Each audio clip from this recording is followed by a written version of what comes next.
So, the first thing I think you need to look at when approaching a topic as complex as the prison system and private prisons is the history of it all. I mean, it wasn't until relatively recently that private prisons were introduced into society. It really started in the 1970s with Nixon's declaration of the country's war on drugs.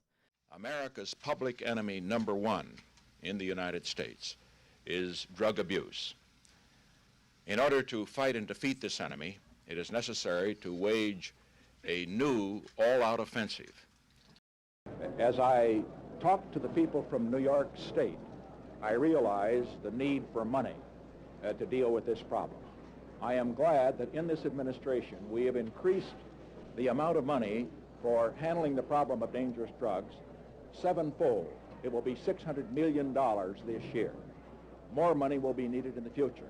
I want to say, however, that despite our budget problems, to the extent money can help in meeting the problem of dangerous drugs, it will be available. This is one area where we cannot have budget cuts because we must wage what I have called total war against public enemy number one in the United States, the problem of dangerous drugs. Then, during Reagan's administration, incarceration rates boomed.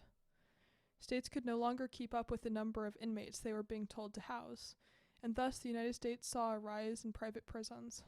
The first statewide private prison was opened in Kentucky in 1986, but soon expanded to facilities around the United States. These facilities were made as a response to the overcrowding, hoping that more room to house inmates would alleviate the stress put on the state and federal prisons to house so many people. The facilities were granted money per inmate they held, roughly $60 to $75 per inmate per day, and the facilities were generally marked as minimum security, which is all that was needed to hold the influx of people with nonviolent drug-related crime. Because much of the increase of private prisons was created as a response to drug-related crime, you might expect that decriminalizing drugs, such as legalizing the use of marijuana, would help alleviate some of the mass incarceration issues the United States was seeing. But that just wasn't the case. If the rates of incarceration were to go down, the private prisons would lose their largest form of income, people they housed inside of them. Because private prisons were being paid by the number of inmates inside of them, if there were less people, they would begin losing money. So a new strategy was created to continue growing the population of inmates. Increased pressures were put on officials to crack down on illegal immigration. Even after these tactics, the greed of the private prisons grew. We are now finding it commonplace for areas with private prisons to lead to an average increase of 178 new prisoners per million population per year compared to their public counterparts, as well as a significant increase in sentence lengths when private prisons were established for the same crimes committed. And with the implementation of the 1984 Bail Reform Act, we see more and more people incarcerated who have not even been convicted of a crime. Now more than 2/3 of inmates held in prisons are not convicted of crimes. Inside this courthouse, Brent Brannon is on trial for murder, and it's been a long time coming. Since his arrest, he's been housed at the jail in New Orleans, and he's been there since 2008 for 10 years, much to the dismay of the ACLU. In general, as I said, we have far too many people serving time in jail pretrial. Unable to make bond, Brannon is jailed until he's found guilty at trial and sent to a state facility, like Angola, or acquitted and then sent home.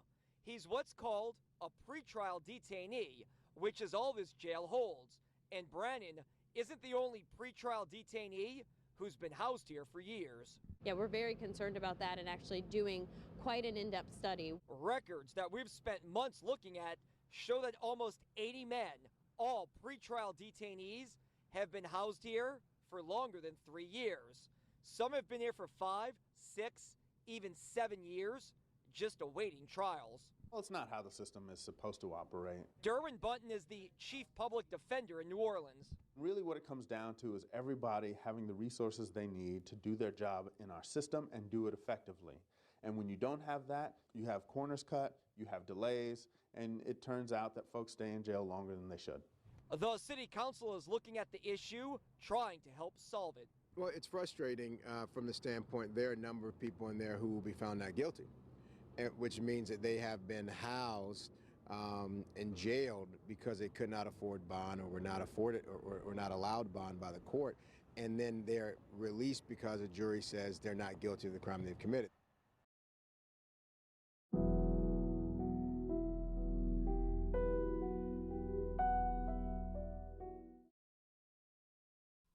So, now that private prisons are more established in the United States, what does life look like for the inmates, their families, and the public at large? While inmates are in prisons for longer periods of time, they're also worked more for less pay. A personal account from Morgan says that he only made $2.25 for more than 12 hours at work. He isn't the only felon who has worked so hard for so little.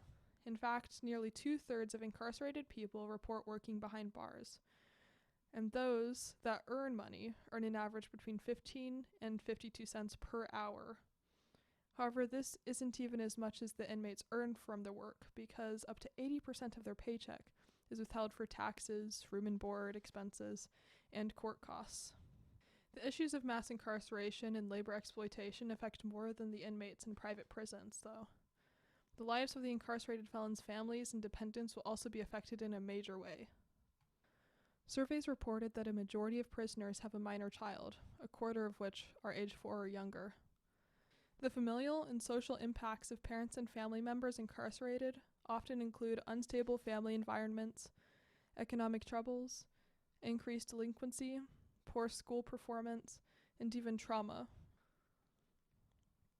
Studies find that the key to lowering rates of crime and incarceration is education. In fact, individuals who participate in any kind of educational program while in prison are 43% less likely to return to prison.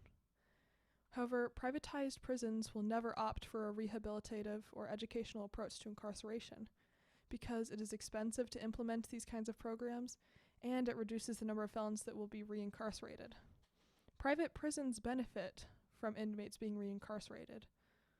They do not benefit from felons successfully re-entering society, because they only grow financially when they can exploit incarcerated felons.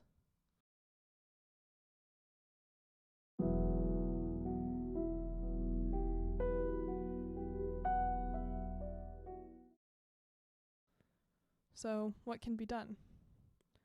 Private prisons were created and became more commonplace to aid in the overcrowding of state and federal prisons.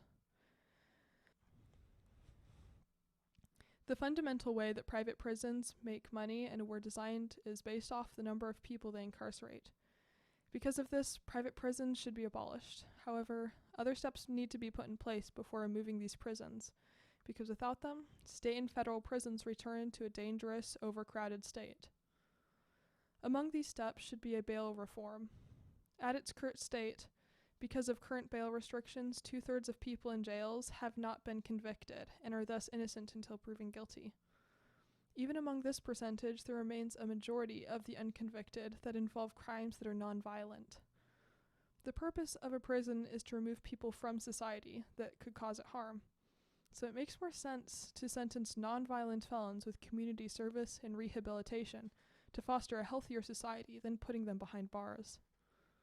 Additionally, bail only affects the poor. If the bail system was put in place to protect citizens, it should be based on the severity of the crime, not the amount of money a person can produce. Solving these problems will greatly reduce the number of people held behind bars, and it would thus erase the need for private prisons. Private prisons were utilized as a response to overcrowding in state and federal prisons, but ultimately worsened the issue in the name of profit. Steps to reform the bail system, as well as a rehabilitative and educational approach to sentencing, will reduce the need for private for-profit prisons. Abolishing private prisons, in turn, will aid in keeping families and communities together and foster a healthier society.